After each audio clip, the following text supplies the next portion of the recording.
The dust motes danced in the shafts of light that pierced through the cracked shutters of Elias's workshop, but Elias didn't see them. He saw only the watch, a delicate, gold-plated piece of history that had stopped ticking 40 years ago. It belonged to Clara, a woman who lived at the edge of town and whose eyes held the kind of sadness that make people look away. She had brought it to him a week ago, her hands trembling as she laid it on his velvet counter. "It's the only thing left of him," she had whispered, her voice like dry leaves. "If you can make it beat again, perhaps I can finally hear his heart one last time." Elias was the best horologist in the province, a man who spoke the language of gears and springs better than the language of people. But this watch was a nightmare. The mainspring was snapped, the escapement wheel was worn to a smooth circle, and the tiny rubies that served as bearings were cracked. Every time he touched it, he felt the weight of Clara's hope. He spent the first 3 days just cleaning the grime of decades, using a brush so fine it felt like he was painting with air. He thought about his own life as he worked, about the wife he had lost to a fever 20 years prior and the silence that had lived in his house ever since. He realized that he and Clara were the same. They were both broken clocks, frozen at the moment their worlds had ended. By the 4th day, Elias began the delicate process of fabrication. He couldn't find parts for a model this old, so he had to forge them himself. He spent hours under the magnifying glass, his breath held tight, carving a new escapement wheel from a sliver of hardened steel. His eyes burned, and his fingers cramped into claws, but he didn't stop. He imagined the man who had worn this watch, a soldier, perhaps, or a traveler. Someone who had promised to come back but was overtaken by time. On the 6th night, the air in the workshop grew cold, but Elias was sweating. He was placing the balance wheel back into its cradle. This was the moment of truth. If the alignment was off by even a hair's breadth, the watch would remain a silent tomb. He nudged the wheel with a needle. It spun, then faltered. He adjusted the hairspring, his heart hammering against his ribs. He nudged it again. This time, the wheel caught. A faint, rhythmic click-clack began to fill the room. It was the sound of a heartbeat returning to a body. Elias slumped back in his chair, tears finally blurring his vision. He hadn't just fixed a machine, he had rescued a memory from the void. When Clara returned the next morning, Elias didn't say a word.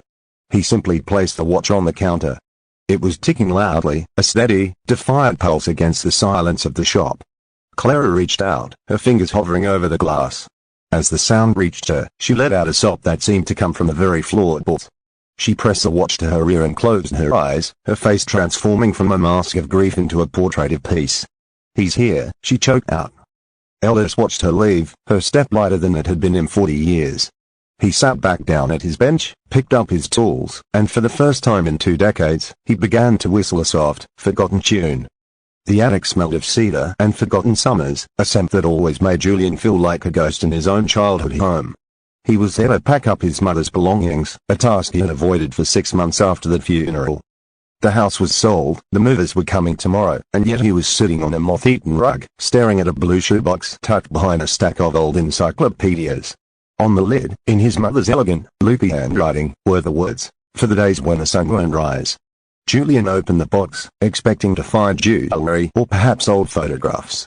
Instead, he found letters, dozens of them, all addressed to him.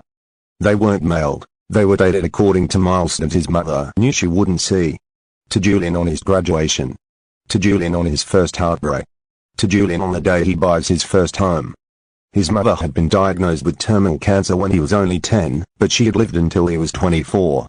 She had spent those 14 years writing a roadmap for a son she knew would have to navigate a world without her.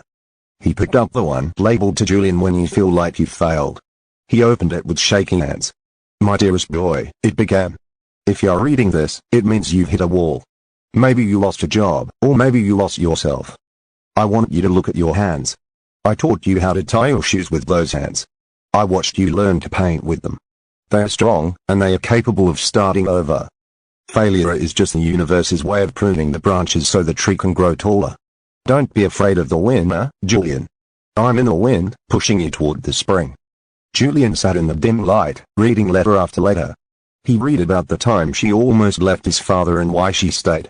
He read about her secret fear of spiders and her favorite recipe for blackberry cobbler that she had never written down.